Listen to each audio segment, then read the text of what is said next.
안녕하세요. 주식클래스 장실이의 하창구입니다.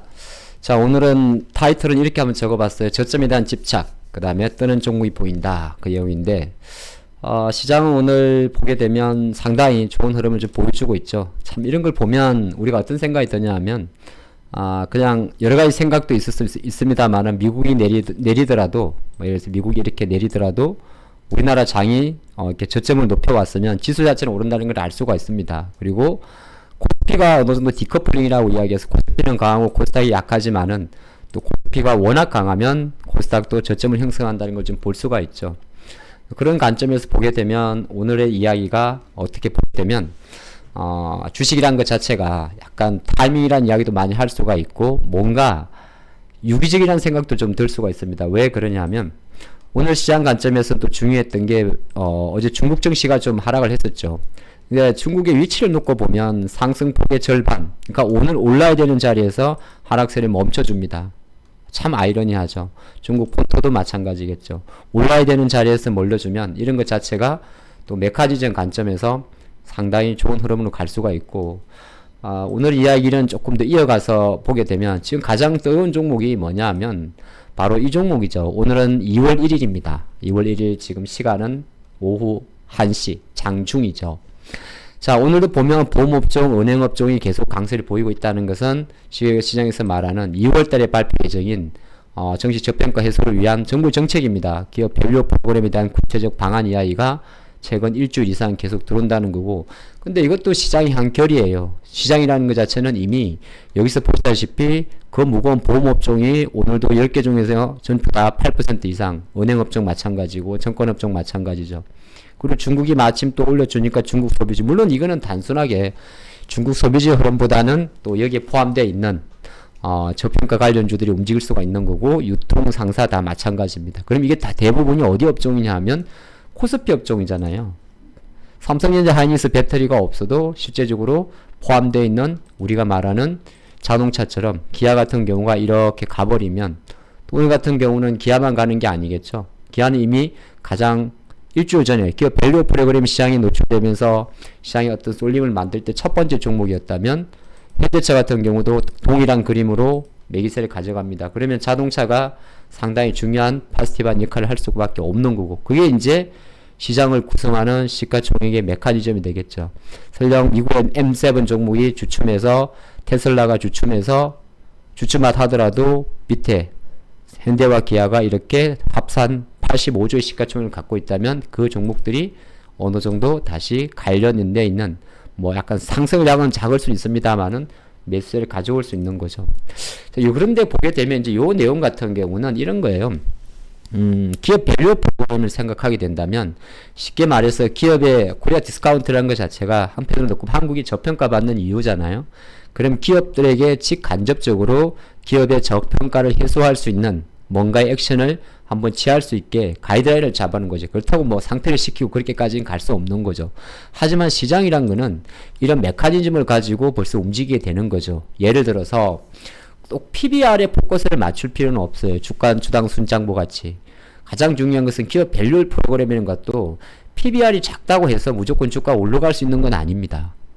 PBR이라는 것은 하나의 주가 시가총액 대비해서 장부 가치의 비율을 말하는 거잖아요.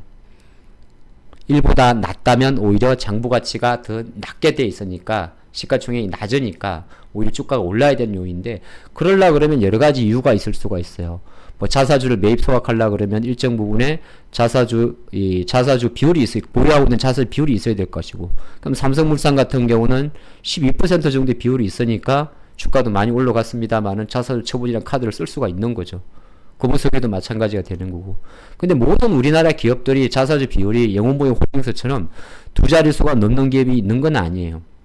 웹잼 같은 경우는 15% 정도의 자사주 비율을 갖고 있지만은 게임주가 갖고 있는 한계점 때문에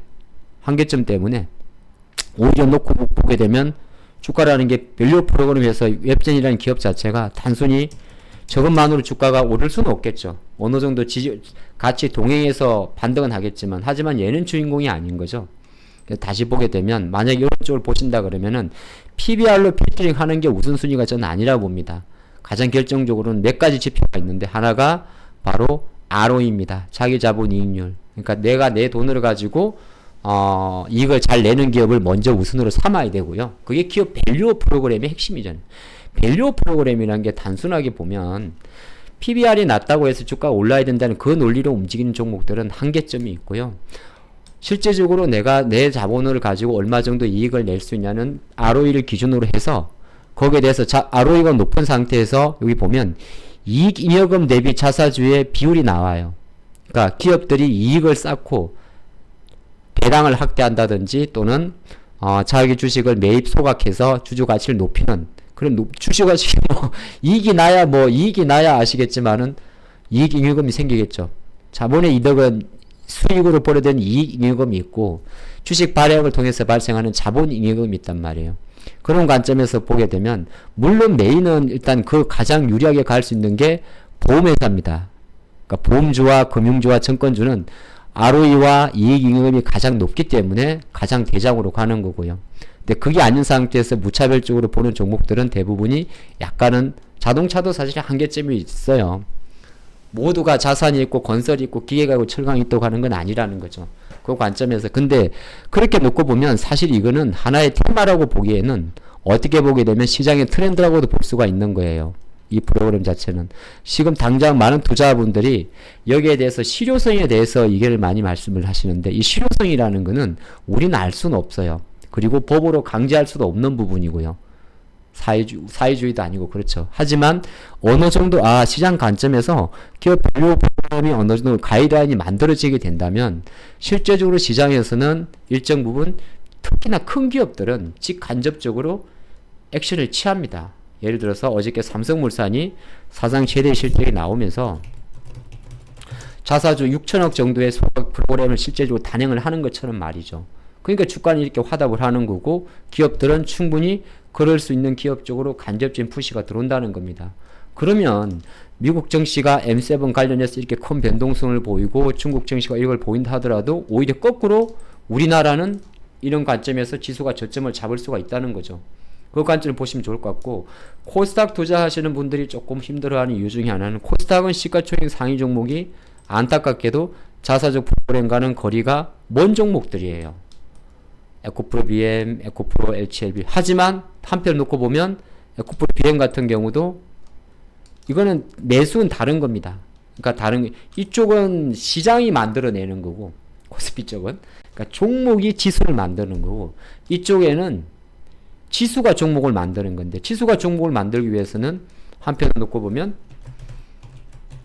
이쪽 같은 경우는 자사주 매입 프로그램, 기업 밸류 프로그램은 거리가 있긴 있습니다만 시장이 올라가기 때문에 추가적인 매도보다는 저가 매수가 들어올 수가 있습니다. 저는 그렇게 생각을 해요.